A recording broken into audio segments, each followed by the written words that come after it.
بسم الله الرحمن الرحيم الحمد لله وبه نستعين والصلاة والسلام على سيدنا محمد وعلى آله وصحبه أجمعين. السلام عليكم ورحمة الله وبركاته.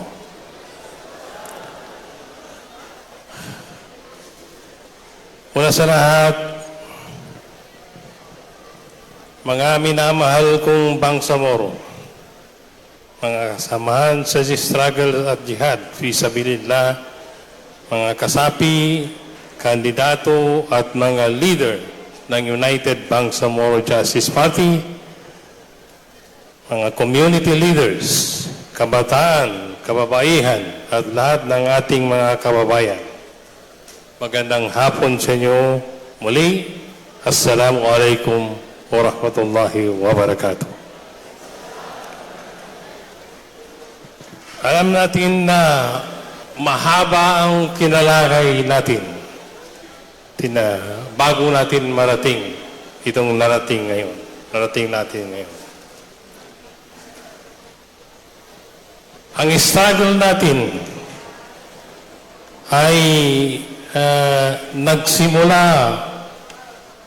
mga early 60s para magkaroon tayo ng gobyerno na matatawag natin na produkto ng ating jihad fi sabilillah.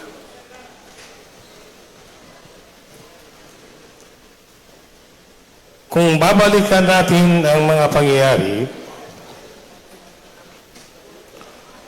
una natin na-establish, unang nagkaroon ng negotiation sa pagitan ng Moro National Liberation Front at ng gobyerno ng Pilipinas. Tayo noon ay kasama na rin sa Moro National Liberation Front. We were with the Moro National Liberation Front before, then until nagkaroon ng dalawang organization, yung Moro Islamic Liberation Front at saka yung Moro National Liberation Front na nananatili pa rin. So,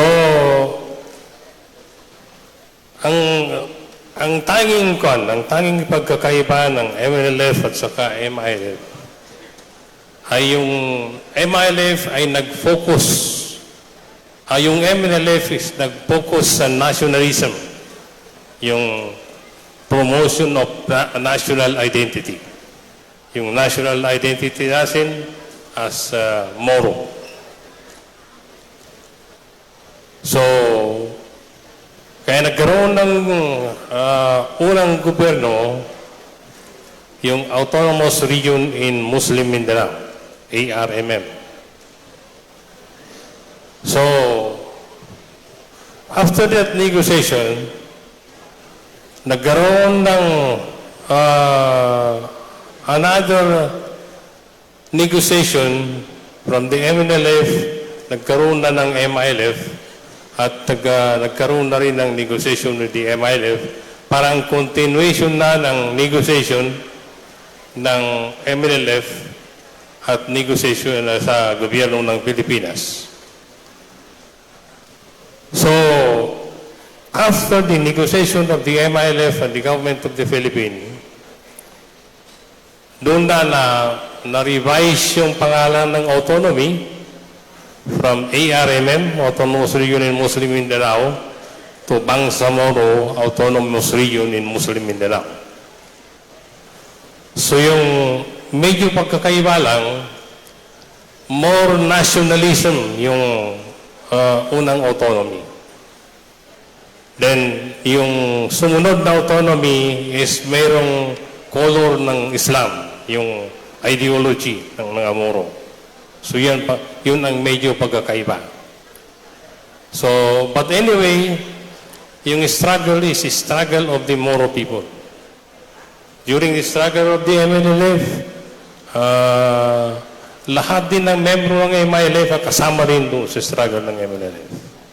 So nagkaroon ng negotiation, yun na nga, nagkaroon ng first autonomous government, yung armed autonomous region in Mindanao. So, later, when the negotiation of the MILF with the government, nagkaroon ng parang emphasis yung ideology natin na Islam. Kaya nagkaroon ng BARM, Bangsamoro Autonomous Region in Muslim Mindanao.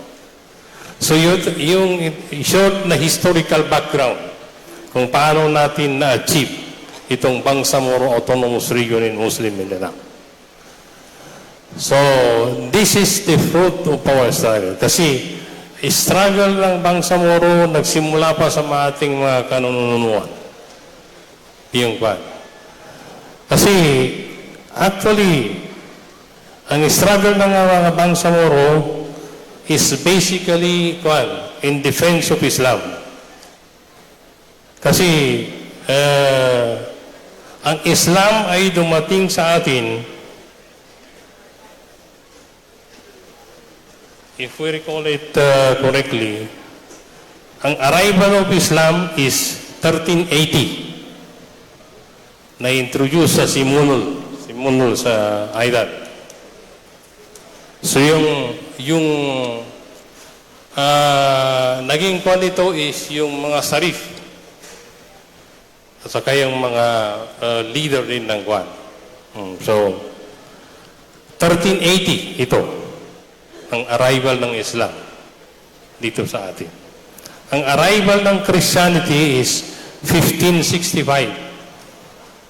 So kung titingnan mo, 1380, 1565, mga more than 200 years ang pagitan. Nauna ang Islam kaysa sa kwan. So, kaya lang ang Islam nagsimula dito sa southern part. Yun na nga sa unang na-introduce sa Islam sa Simunul. Itong Simunul is an island in Sulu. Siguro na alam ninyo na mayroon na kuwan. And then pagkatapos nito ay yung mga Kastila dumating sa Pilipinas, hindi lang sa Mindanao, kundi sa Pilipinas. So, na-introduce ang Catholicism. This was in 1565. So, kaya, ang nangyari, maraming Filipino ang na-convert into, dati mga Muslim, pero na-convert into Islam. Na-convert into Christianity. Ng mga pagkuha ng mga Espanyol. Although, yung iba is wala namang religion. Then, na-convert sila into Christianity. So, yan ang brief historical background natin. So, ngayon, ang ating ginagawa is noong magsimula tayo noong nagsimula tayo, our struggle was more on preservation of our identity. Preservation of our identity. So kaya nga, ang nangyari, unang na-establish yung ARMM, Autonomous Region in Muslim. ARMM. Now, sumunod yung negotiation with the MILF, nagkaroon na ng parang improvement dun sa agreement. And then from ARMM, ang nangyari, na-emphasize ang Bangsamoro Autonomous Region in Muslim Mindanao. Kaya nagkaroon tayo ng BARM. So, ito ngayon, yung unang autonomy is emphasize more on autonomy. Then, yung sumunod na autonomy, yung BARM, nag-emphasize ng ideology Moron ideology. So, yan ang ating short historical background about our struggle. So, ang ating duty ngayon is how to preserve kung ano yung nakuha natin. We have to continue preserving kasi kung hindi natin ito i-preserve, maaring mawala sa atin. Kung titinahin nyo, mayroong mga nangyayari na nagkakaroon ng na pagbabago sa BAM. May mga pagbabago. So, we have to protect na yung ating struggle na ngayon is to preserve what we have achieved. Kung ano yung nakuha natin. May kunti lang akong prepared na speech para babasahin ko na lang dahil para mga minamahal kong Bangsamoro, mga kasamaan sa struggle at jihad fi sabilillah, mga kasapi, kandidato at mga leader ng United Bangsamoro Justice Party, mga community leaders, kabataan, kababaihan, at lahat ng ating mga kababayan. Magandang hapon at muli, Assalamualaikum warahmatullahi wabarakatuh. Sa mahabang panahon, ang pagkikibaka ng Bangsamoro ay naging simbolo ng ating kolektibong hangarin para sa katarungan, kapayapaan at genuine autonomy na nakapaloob sa ating mga kasunduang kapayapaan sa pagitan ng MILF at ng gobyerno ng Pilipinas. Hindi naging madali ang ating pinagdaanan mula sa armadong pakikibaka, sa negosasyon, hanggang sa pagtatag ng Bangsamoro Autonomous Region in Muslim Mindanao o BRMM.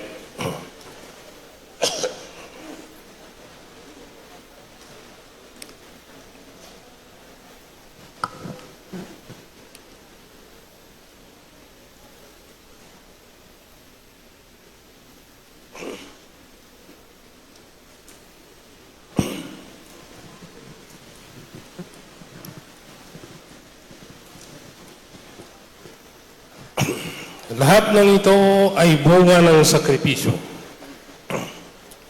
bunga ng pagkakaisa, at bunga ng matibay na panindigan ng ating mga mamamayan.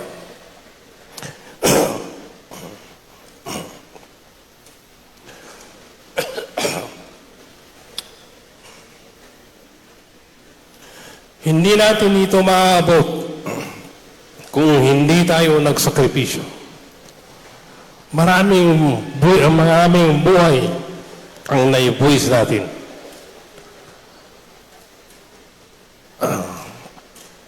Mahaba na itong naging struggle natin. So ngayon, ang ating responsibility ay paano natin nasiguro na kung ano yung nakuha natin sa pamamagitan ng struggle ay hindi mawawala sa atin. Kaya patuloy natin ipinaglalaban itong Bangsamoro Autonomous Region in Muslim Mindanao dahil ito ay produkto ng ating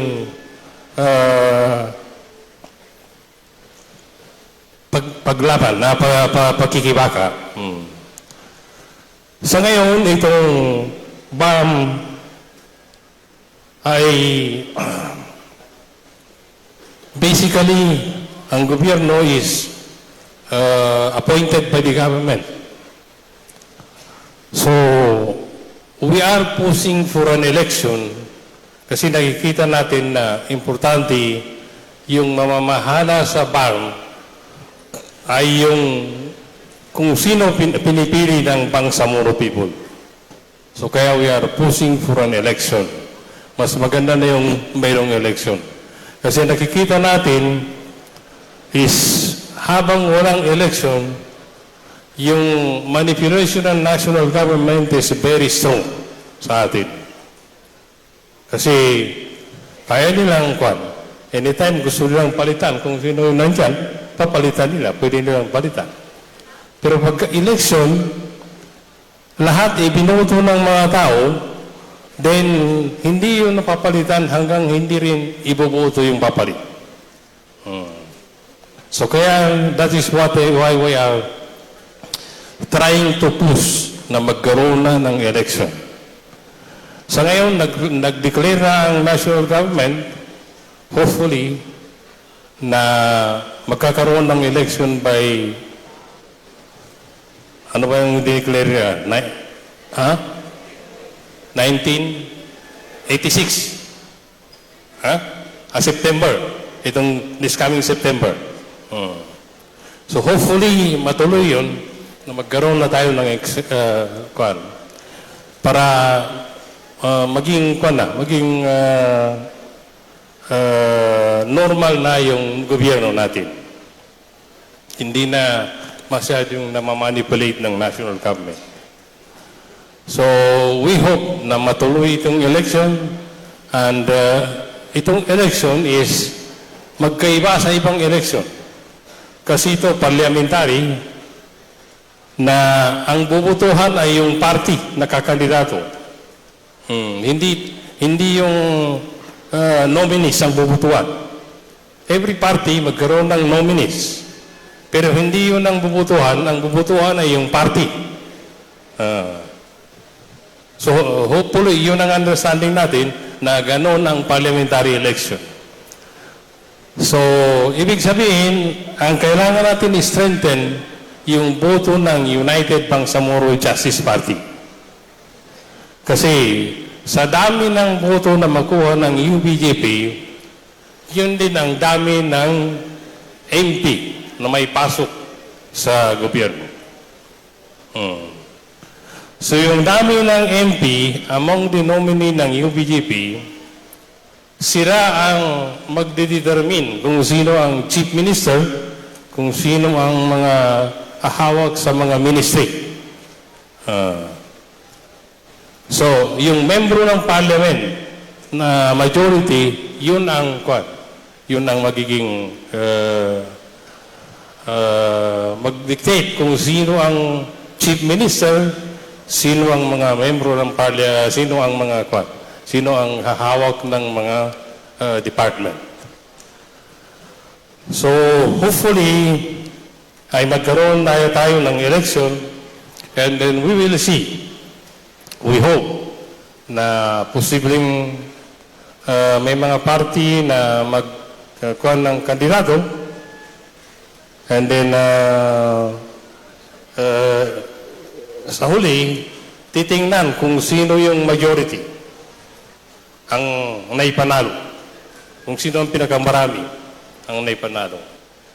Kung hindi makaabot ng majority, posibleng magkaroon ng coalition between parties. Mag-coalition ng mga party, so yung pagkakunang pinakamarami, yun ang mag-lead sa gobyerno. So, yan ang ating na hopefully magkaroon ng election para maging regular na ating gobyerno.